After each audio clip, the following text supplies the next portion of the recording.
Hey guys, it's Marriage Monday and the lighting is super weird in this video because it's like super dark outside. It seems like it's going to thunder and storm, and so I have like a spotlight on me and making me look very white in the face, which is hilarious, but whatever.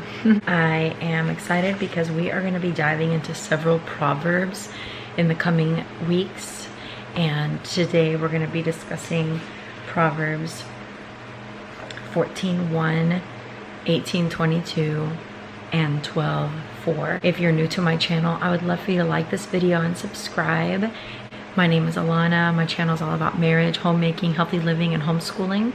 If my channel has blessed you in years past and you would like to support my channel with a donation, there's a link in the description box where you can do that. So I've talked about Proverbs 14:1 so many times through the years because, man, it's convicting and we all need to hear it.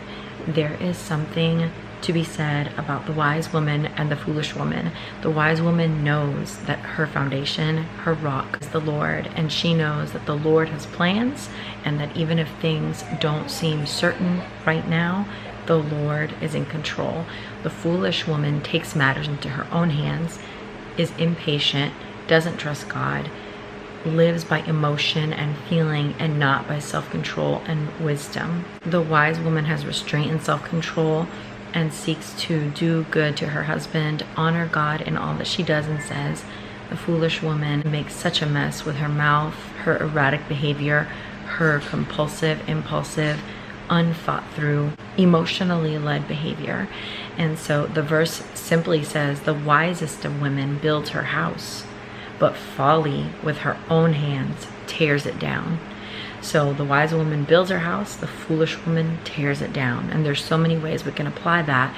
I've often applied it to our husband, how we can wisely build them up with love and grace and encouragement, or how we can foolishly tear them down with discouragement and nagging and nitpicking and always having something that we need to talk about or correct them about or bring to their attention that they're not doing well enough.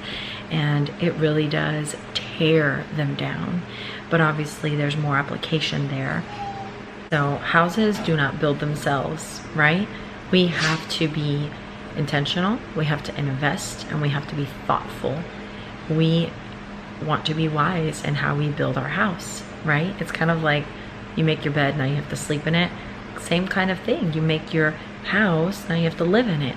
What kind of house are you building? Day by day, with intentional, thought through action, sleeves rolled up through all the little mundane tasks of daily life, building and building and building.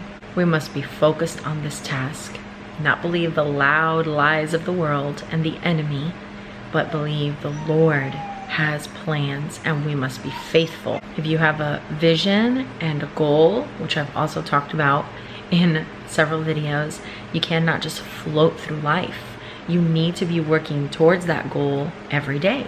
If you want a deep, profound, rich, loving marriage, what are you doing today to get there? Are you being forgiving today? Are you holding on to resentment and bitterness? Are you counting wrongs and keeping score? Are you letting things fester in your heart? Are you your husband's enemy, or are you on his side? What are you doing today to prove that you want this rich marriage? Or are you sitting around just floating through life, letting your flesh lead, and whatever happens, happens? We must build our homes. We must build our families. We must build our marriages. So in the contrast, when we do just float through life and let our feelings rule us, we are gonna tear down our house. There is no way that the house will be built when we do not live an intentional life led by the Spirit. When we walk in the flesh, we will tear down our house. Examine your heart and your life. What are we doing, ladies? Are we building our house, or are we tearing them down? And the problem with tearing down your house is that it takes longer to rebuild it. It is so quick and so easy to tear down something, but man, it takes a long time to rebuild it. The other verse I wanted to discuss a little bit is Proverbs 18:22. It says, "He who finds a good wife finds a good thing and obtains favor from the Lord. The verses in Proverbs that say things like this make me want to live up to it. You know, like, how disappointing and discouraging for a man to read that verse and be like, well, I didn't find a good wife. What am I doing every day as a wife, as a woman of God, to work towards faithfully in the Lord, in the Spirit, my husband being able to say, yes, I have found a good wife? What are we doing? And that is a motivator to me. It really is. I want my husband to be able to say, yep, exactly what God said about a good wife is exactly how I feel. She is above rubies. She is above riches. She is a hard thing to find, and I have found her. She is blessed among all other women. That is such a motivator to me. And then the last verse I wanted to discuss is chapter 12, verse 4. It says, an excellent wife is the crown of her husband, but she who causes shame is like rottenness in his bones. Same idea, ladies. When your husband reads that verse, what will he say of you? She is the excellent wife that is like a crown to me, or she is like rottenness in my bones. When she nags me, when she controls me, when she manipulates me, when she discourages me, there's always something wrong. I'm never good enough. I can never live up to the things she wants. I can never make her happy. She's never satisfied. She's always complaining. Nothing's good enough. What's your husband going to say? And what do we need to change today so that he can say, she is a crown to me. She is a crown to me. It is not easy on the day-to-day. You cannot be so short-sighted that you don't see the value in working every day to build your house. There is a long-term goal. Things are not going to happen overnight. You are not going to be the crown on your husband's head overnight, especially if there's a lot of damage that has been done already. His thoughts may not be, I have an excellent wife, overnight.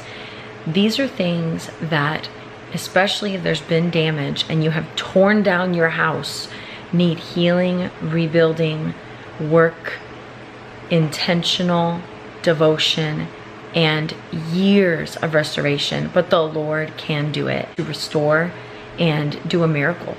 Nothing is impossible for God. If you haven't torn down your house, praise God. Keep it built. And every time a little brick falls down, put it back up before another brick falls. We're on a long distance race. The prize is at the end. It may not look like you think it should. It may not feel like you think it should.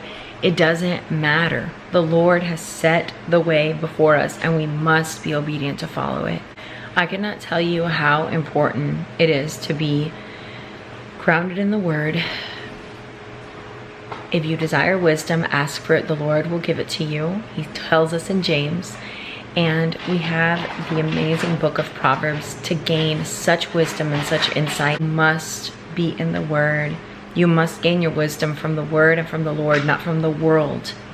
Anything that contradicts the Word and what God calls wisdom, pluck it out of your life. Feed your mind and your heart the truth. Build your house today, ladies. Don't tear it down. And if you have, do not lose heart. The Lord is good, and He can restore anything, any mess we make. God bless you guys, and thank you so much as always for watching. See you next time.